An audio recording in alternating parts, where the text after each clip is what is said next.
Over the past few months, the price of Bitcoin, BTC, and other cryptocurrencies have been heavily languishing. Since the $14,000 peak established in June, BTC has collapsed by nearly 50%, falling all the way to $7,700 at the multi-month low.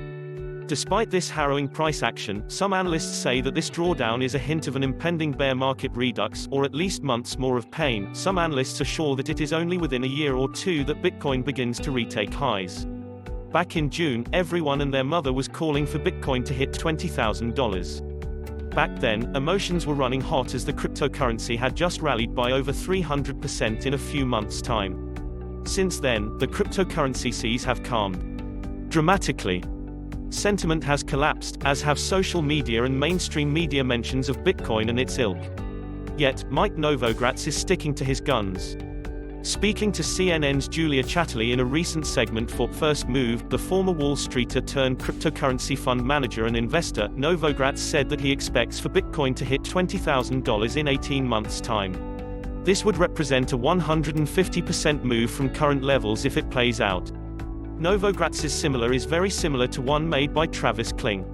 Per a previous report from NewsBTC, the former Point72 portfolio manager said that Bitcoin bulls might not need to wait long for the leading cryptocurrency to establish a fresh all-time high.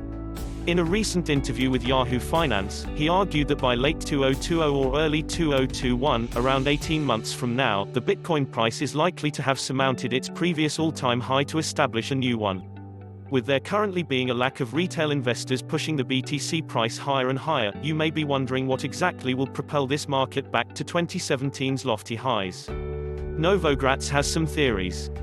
In August, Novogratz said that institutional involvement will help push the price of the leading cryptocurrency higher after a consolidation between $8,500 and $14,000. We have since broken below $8,500, yet the consolidation prediction still stands. The Galaxy Digital CEO's long-held thesis is that institutions, coupled with solution providers like Bakkt, will bring a mass influx of capital into Bitcoin markets that were not seen before.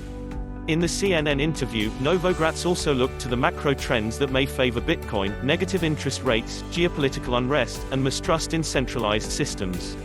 As covered extensively by this outlet, negative interest rates, which will be passed on to the consumers through negative yielding savings accounts, will force consumers to look for alternatives like Bitcoin. Geopolitical unrest and mistrust in centralized systems, caused by growing encroachment on freedoms and 2008's Great Recession, will push investors to look for alternative systems, which many believe will be underpinned by blockchain technologies and thus Bitcoin.